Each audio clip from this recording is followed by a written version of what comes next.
conditioning stint went. How happy are you to see that it appeared to be successful? First of all, really excited to see him get back on the ice and do what he loves to do. I think the two games in Loveland were successful because Gabe was on the ice and was able to play, whether 14 or 15 minutes in both nights, and we were able to glean some information on how it would respond, and I think it was a really good for him mentally as much as seeing where he's kind of at. Obviously, the conditioning part is going to be a work in progress, right? He's just now starting to, as you saw, he was out on the ice today in practice, and that should only improve.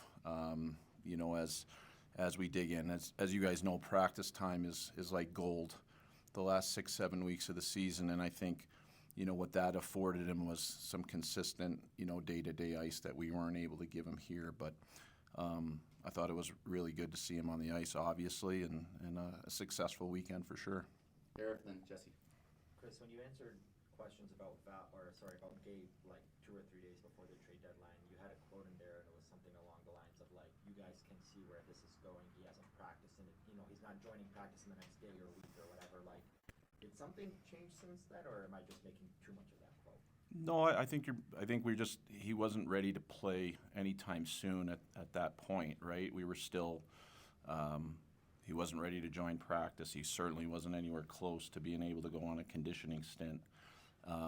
So I think now we're gaining more. Every week we gain more, almost every day we gain more information, to be honest. He just did something that he didn't do in 3 years. He played a game, and then he played a game the next night. So now it's read and react and see how he is in the morning and go from there, day by day. Jesse? Kind of just answered what I was going to ask.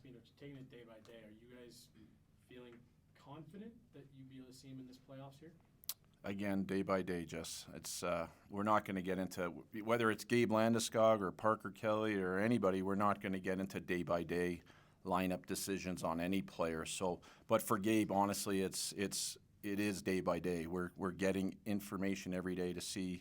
These are all new milestones for him, believe it or not. Something that, I think he obviously didn't take for granted, but he played hockey, right, for many, many years, and now he's got to see how he's coming off a very unique situation that he's had to deal with for 3 years, and what he's trying to do is incredible. So, but yes, today was hopefully I didn't talk to him, but hopefully he's going to feel good after practice today, and we'll see what tomorrow holds. Colleen, then Pat. If he plays, do you guys have to activate him off LTI, or in the playoffs is that?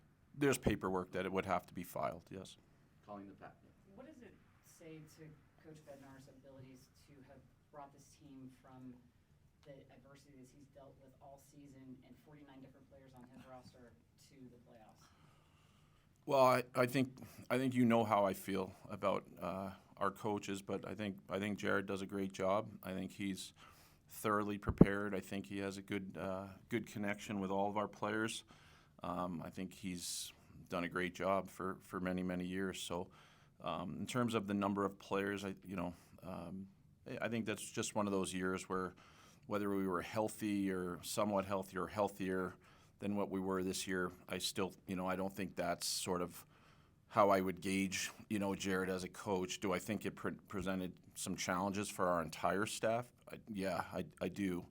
But I think, the way they prepare sort of day by day, the group that's in front of them, next man up kind of philosophy to gather points however we can is, I think, not only Jared, but I think our players, as an extension of the coaching staff, do a heck of a job for us. Pat, then Sean. Thank you for doing this. Given where Val was basically this time last year and the progress he's made to this point now, I guess how would you assess him on and off the ice and going forward into the playoffs? Well, on the ice, I think Val's a force. I think he's, we've said it. You guys watch, as well as I do, his importance to our lineup. He's a unique, powerful two-way winger that touches every part of our game. 5-on-5, power play, penalty kill. So his importance is vital. In terms of the off-ice stuff, I got the utmost confidence and faith in Val. I think he's done a great job, and look forward to having successful playoffs here. I'm just going to piggyback off your last what do you say to fans who say, we love Val, can we trust him, knowing how important he is for the reasons you mentioned? Well, I think it's Val and what he's done day to day in terms of dealing with a tough situation, a tough personal situation, and I think the organization continues to support Val. But I look at what he's done on the ice and what he's had to go through, and again, have the utmost faith in him that he's in a great place and he'll continue to grind it out here for us and be a good player. Mark and then Evan. As a championship contender, how much better do you feel about this group from 2 points, game 1 and from the time of the Mikko trade? Well, I think, this was a challenging year in a lot of respects. Obviously, there was a lot of moving parts and things that we had to make some tough decisions on, and but I think from day one, I think we're a better team. I think we're a deeper team overall. I think some of the pieces we traded some really good hockey players, obviously, and it's a different kind of mix. I think we can. We're sort of a still attack team, but I'm proud of the way we defend, and I think we've got two capable guys in the net that are there when we need a big save or we have an off night. I think our goalies are capable of keeping us in games and letting us find our way type of thing. So I like down the stretch. I like some of the ways we won, the different ways we won. We're going to need to be good. We've historically been a good power play team. I think those 5-on-5 becomes a little bit more. The power plays are harder to come by certain nights in the playoffs. So I think 5-on-5 is going to be key, and I think we're going to have to be dangerous offensively. But hopefully, with some of the new additions, that when it's a low-scoring, tight checking, ground and pound type of game, down low, bigger bodies, that sort of thing. Hopefully, we can win. Show that we can win in different ways. From game 1, did you have any idea there'd be this much work to do No. on this roster? No. Evan. Summer decisions are summer decisions, but when it comes to evaluating like unrestricted free agents or guys that could get extensions, how much do you weigh playoff performance compared to what you've seen in the regular season? That's a good question. I think it's certainly part of the equation, right? It's the most important time of the year.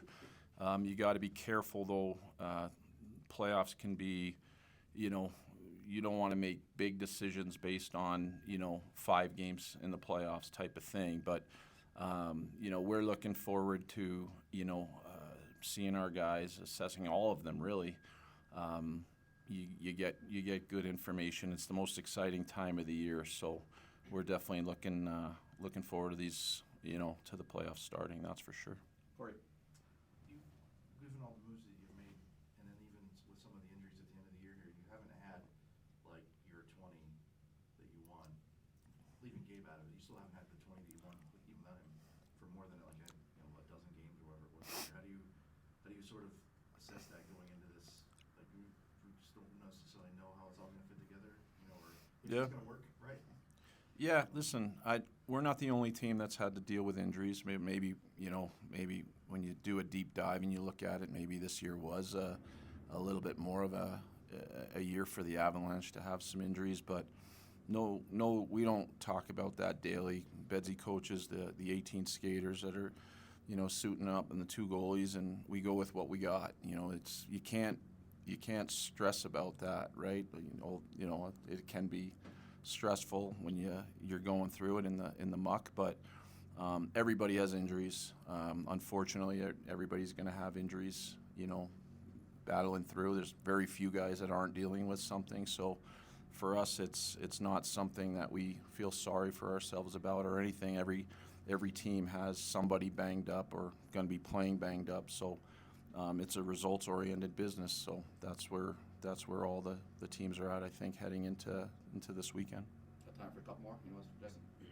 You mentioned you weren't expecting them to make this many types of moves, and I'm sure there was a lot of times where it was stressful and dealing with a lot of moving parts, but is there any level of this this was a fun year for you, getting to tinker with the roster this much? I don't know if I'd characterize it as fun. I think we'd have to. You try and do what you feel is best for the logo, right, and for where you're at in your cycle. And I think our guys showed, kind of the mettle, that they're made of, and we felt these things made sense. So I think, you know, ultimately that's where it came down from. But you know, in terms of, you know, I think the fun part is the process, right? And if you feel good about the process, then that's what lets you put head to pillow, I think, down easier. So.